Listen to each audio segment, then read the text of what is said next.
De una prensa caliente en un laboratorio chino sale una lámina oscura, brillante y pesada. Minutos antes era bambú, fibras pálidas, vapor, presión y una química diseñada para cambiar su estructura interna. Ahora parece una madera tropical densa, pero creció en 3 o 5 años, no en 50.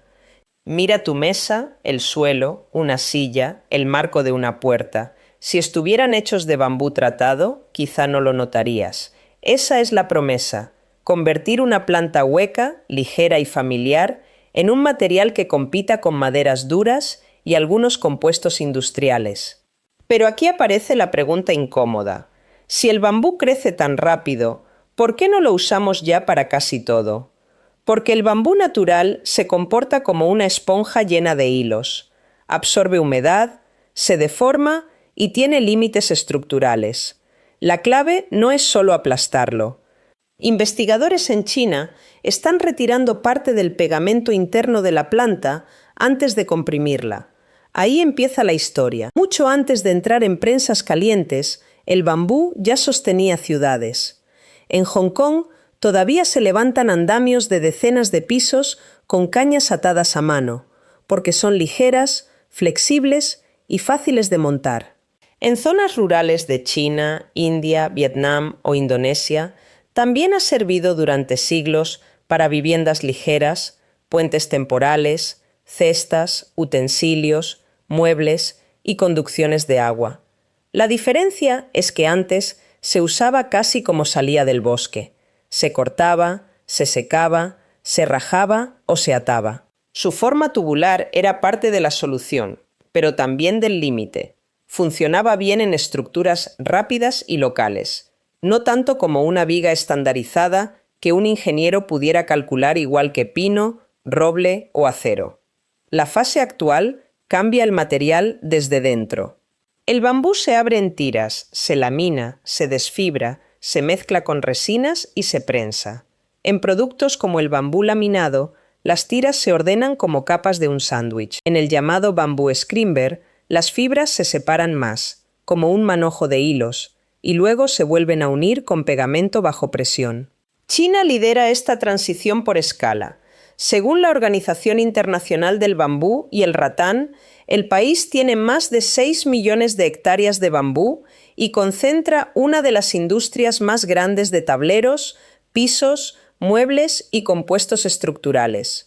Investigadores de universidades como Nanjing Forestry University y Zhejiang Agriculture and Forestry University publican desde hace años ensayos sobre resistencia, densidad y durabilidad de estos materiales. Pero aquí está el punto clave. Usar bambú no era el problema. El problema era hacerlo predecible, estable y resistente al agua, al fuego, a hongos y a cargas largas en el tiempo. Si ya era tan útil, ¿qué le faltaba para competir de verdad con la madera estructural? Ahí es donde la ingeniería deja de imitar al bosque y empieza a rediseñarlo. En un laboratorio forestal, una caña de bambú no entra entera a la máquina. Primero la abren, la aplastan y la convierten en tiras. Vista de cerca, parece una esponja llena de tubos y hilos vegetales. Esa imagen explica el problema. El bambú crece rápido, pero la naturaleza no lo diseñó para salir convertido en una puerta, una viga o un tablero de cocina. La madera convencional tiene una ventaja histórica enorme. Durante siglos aprendimos a cortarla en tablas rectas, clasificarla y venderla en medidas estándar. Pero ese sistema depende de tiempo. Muchos árboles maderables necesitan 20, 30 o más años antes de ser aprovechables. Varias especies de bambú, en cambio, pueden cosecharse en 3 a 5 años, según la Organización Internacional del Bambú y el Ratán. Esa diferencia importa porque la construcción global consume cantidades masivas de madera para casas, muebles, embalajes y tableros. La Organización de las Naciones Unidas para la Alimentación y la Agricultura estima que el mundo produjo más de 4.000 millones de metros cúbicos de madera en rollo en años recientes. Detrás de esa cifra hay transporte, secado, pérdidas por nudos, humedad, deformaciones, costos crecientes y presión sobre bosques naturales y plantaciones. Pero el bambú natural tampoco encaja fácilmente en una obra moderna. Es hueco, curvo y cambia mucho según la especie, la edad y la parte del tallo. Sus fibras trabajan mejor en una dirección, como un manojo de hilos tensos, pero peor cuando la carga llega de lado. Además, puede agrietarse, absorber humedad, hincharse y ser atacado por hongos o insectos si no se trata bien. Por eso la pregunta no es si el bambú es fuerte. Algunas pruebas publicadas por Nanjing Forestry University muestran valores altos de resistencia en bambú densificado y laminado. La pregunta es si puede ser constante, certificable y fabricado a escala con el mismo nivel de confianza que esperan arquitectos, ingenieros y aseguradoras. Ahí aparece el dilema industrial. Para reemplazar parte de las vigas, tableros y muebles que hoy salen de la madera, el bambú debe dejar de comportarse como una caña irregular. Debe convertirse en un material controlado, y esa transformación tiene costos, químicos, energía y límites que conviene mirar de cerca. ¿Crees que crecer rápido basta para competir con la madera? Déjalo en los comentarios, porque la siguiente parte es donde el bambú empieza a ser reconstruido fibra por fibra. La muestra sale de un baño químico con un aspecto poco espectacular. Una tira pálida, flexible, casi como cartón mojado. Pero bajo el microscopio ha ocurrido lo importante.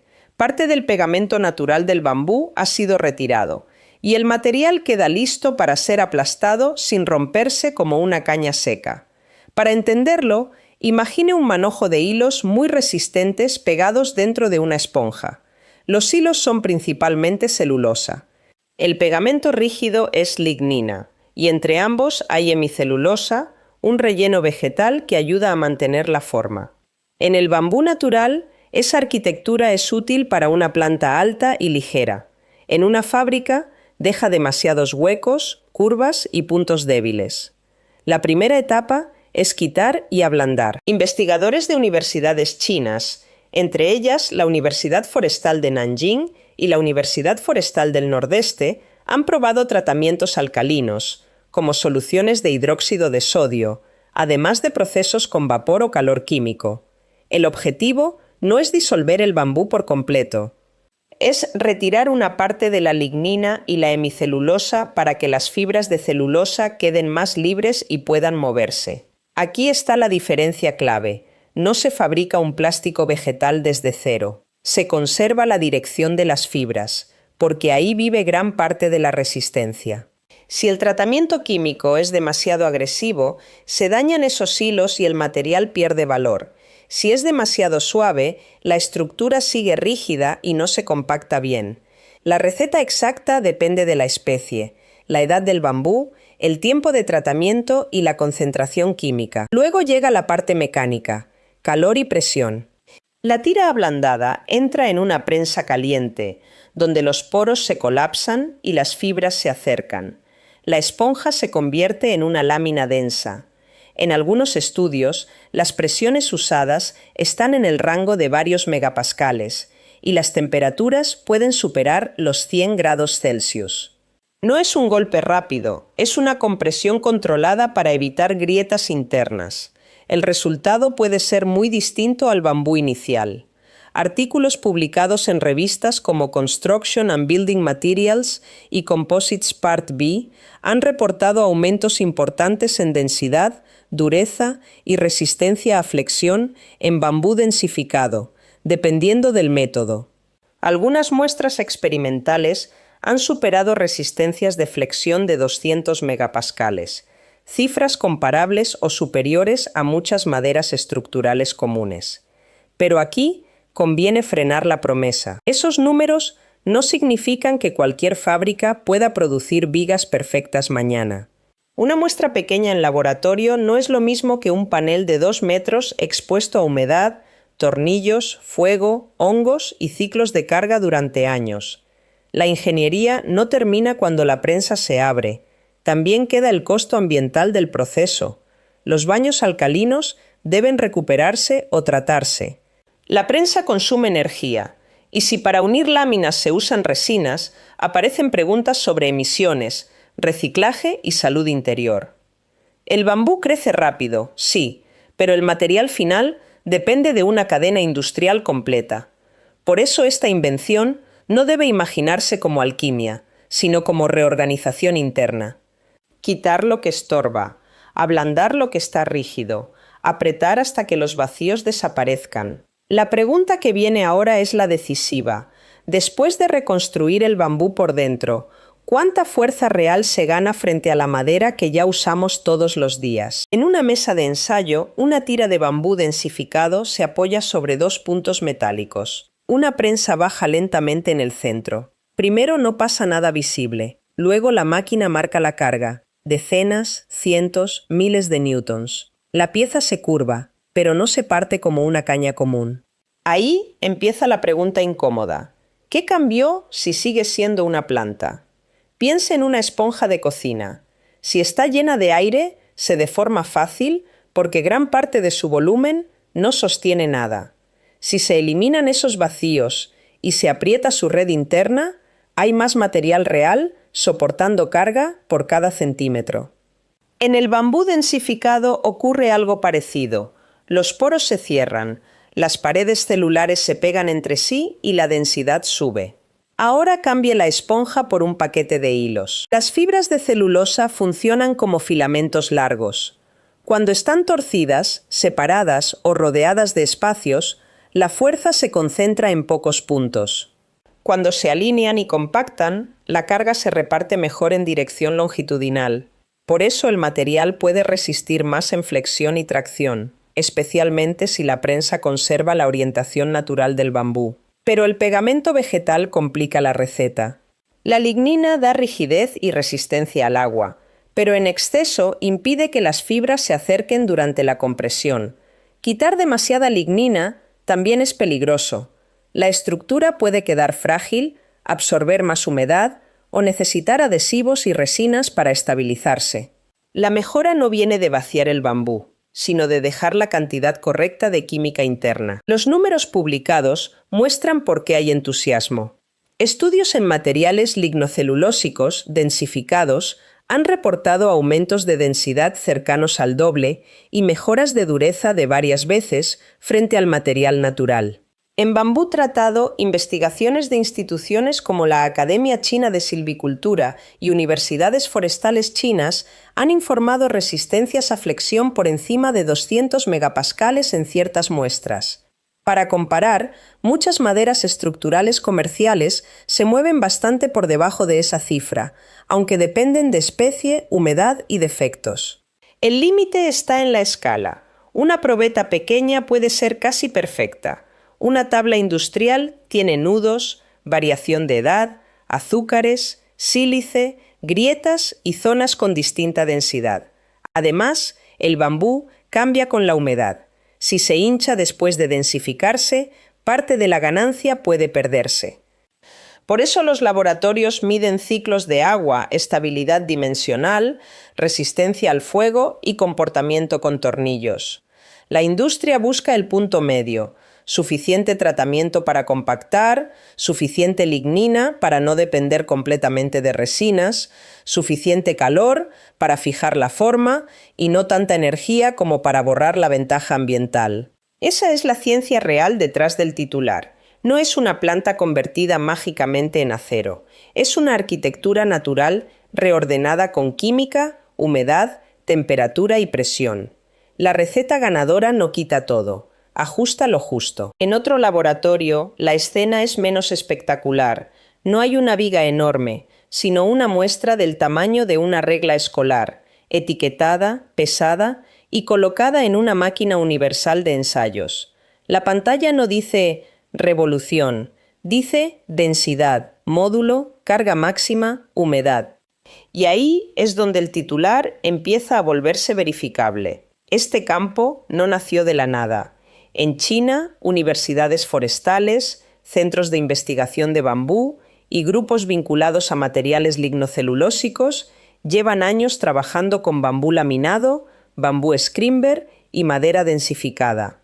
Fuera de China, una línea muy citada es la de la Universidad de Maryland, donde investigadores han estudiado madera parcialmente deslignificada y comprimida para aumentar su resistencia. La idea común es simple: tomar una estructura vegetal llena de microespacios y convertirla en un bloque más compacto de fibras pegadas. Pero los números dependen mucho de la receta. En bambú laminado o scrimber industrial, los rangos prudentes sitúan la densidad cerca de 1,0 a 1,3 gramos por centímetro cúbico. En resistencia a flexión, distintos estudios y fichas técnicas reportan valores del orden de 150 a 250 megapascales, según la especie, el adhesivo, la presión, la temperatura y la orientación de las tiras. Para ponerlo en contexto, muchas maderas estructurales usadas en construcción quedan bastante por debajo de esos valores de flexión y también son menos densas. Una madera blanda común puede rondar medio gramo por centímetro cúbico y su resistencia real en obra se reduce por nudos, clasificación y seguridad normativa.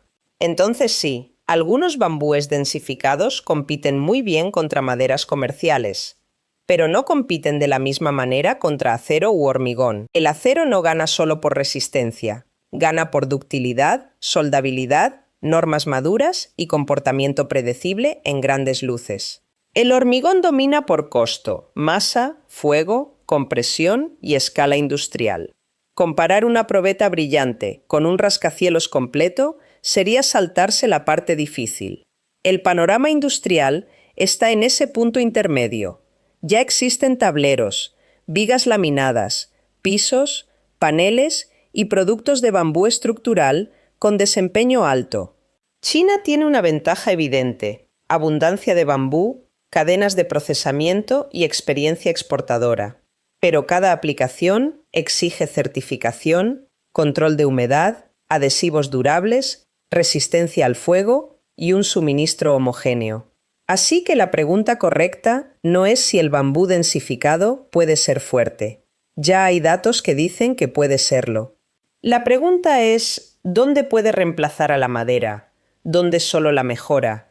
¿Y dónde todavía no puede entrar? Si creen que este material debería usarse primero en viviendas, muebles o puentes, déjenlo en los comentarios, porque el siguiente conflicto empieza cuando los datos de laboratorio chocan con un edificio real. En una mesa de laboratorio, el prototipo más convincente no parece una invención futurista, parece una tabla. Tiene vetas oscuras, bordes pulidos y un brillo que podría estar en una cocina nueva. Si alguien la corta, la lija y la barniza como madera, la primera pregunta práctica es inevitable: ¿dónde entraría antes en nuestra vida? El primer territorio no son los rascacielos. Son los objetos donde la madera ya se compra por tacto, apariencia y dureza: suelos, encimeras, tableros, puertas, mobiliario, revestimientos interiores y piezas decorativas. Ahí el bambú densificado tiene una ventaja clara: crece en años, no en décadas, y puede transformarse en paneles más uniformes que una caña natural. La lógica es sencilla. La planta original funciona como una esponja con hilos largos dentro. El procesamiento reduce huecos, ordena fibras y añade pegamento industrial para que el material se comporte como una pieza sólida. Por eso puede interesar en suelos de alto tránsito o superficies de trabajo, donde importan la dureza superficial, la estabilidad dimensional y que cada lote salga parecido al anterior. El siguiente escalón ya es más exigente: vigas laminadas, paneles estructurales, marcos, módulos prefabricados y componentes híbridos con acero, tornillos o conectores metálicos. En esa zona no basta con verse bien. Hay que demostrar comportamiento frente a humedad, fuego, cargas repetidas, uniones y envejecimiento durante años. Instituciones chinas como la Universidad Forestal de Nanjing y centros de la Academia China de Silvicultura han publicado estudios sobre bambú laminado, scrimber y compuestos estructurales. Los datos explican el entusiasmo, pero la industria de la construcción exige otra cosa: normas, seguros instaladores entrenados y productos que fallen de manera predecible.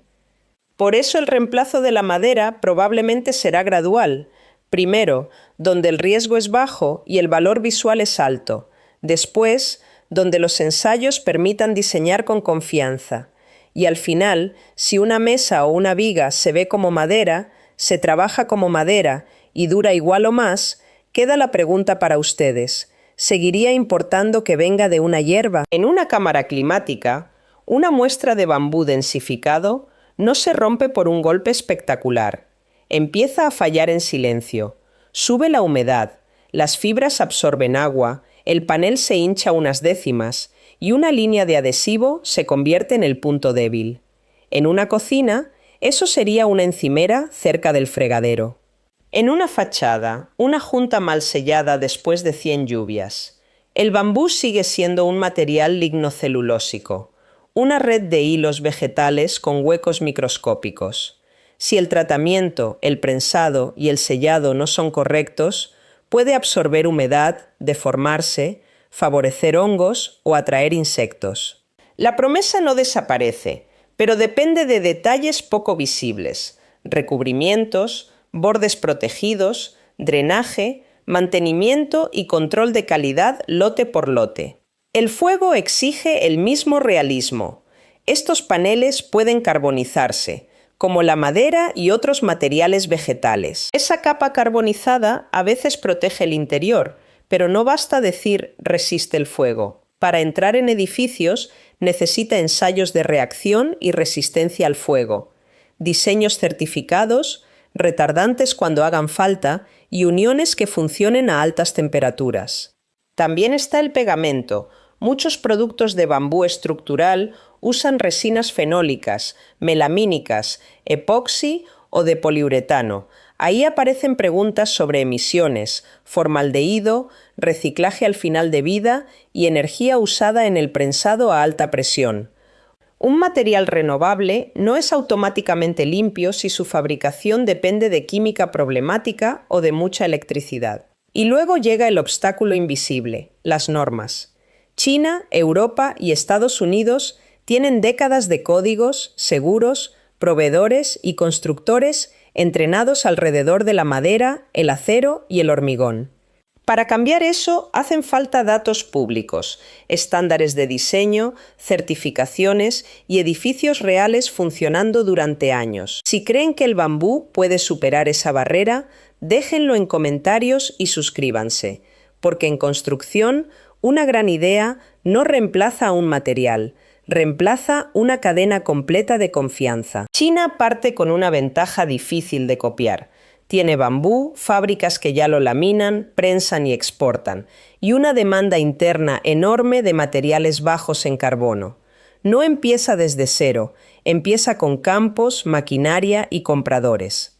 Pero el primer mercado no será reemplazar todo el acero ni todas las vigas de hormigón. Lo más probable es competir antes contra maderas duras tropicales, tableros premium, suelos, fachadas, muebles resistentes y piezas prefabricadas donde el peso, la apariencia y la huella de carbono importan. Instituciones como la Universidad Forestal de Nankín y la Academia China de Silvicultura ya publican ensayos con bambú densificado de alta resistencia. La pregunta industrial es más precisa. ¿Qué productos de madera dejarán de tener sentido si un material renovable crece rápido y se fabrica en serie? Así que no miren esto como el fin de la madera. Mírenlo como una selección natural de materiales. Algunas aplicaciones sobrevivirán, otras serán sustituidas, y ahí empieza la verdadera revolución. En el laboratorio, aquella caña hueca terminó convertida en una pieza oscura, lisa y compacta, como una esponja aplastada hasta volverse tablero, con sus fibras actuando como hilos y la lignina como pegamento. Ese es el veredicto. El bambú densificado no hará obsoleta toda la madera mañana, pero sí puede disputar suelos, paneles, muebles, fachadas y piezas rígidas, donde importan resistencia, superficie y crecimiento rápido. ¿Vivirías en una casa con vigas o suelos de bambú densificado? Escríbelo en comentarios. Gracias por ver este documental. Suscríbete para más tecnología que cambia industrias. Quizá el futuro no sea encontrar el material perfecto, sino rediseñar lo que la naturaleza ya fabrica.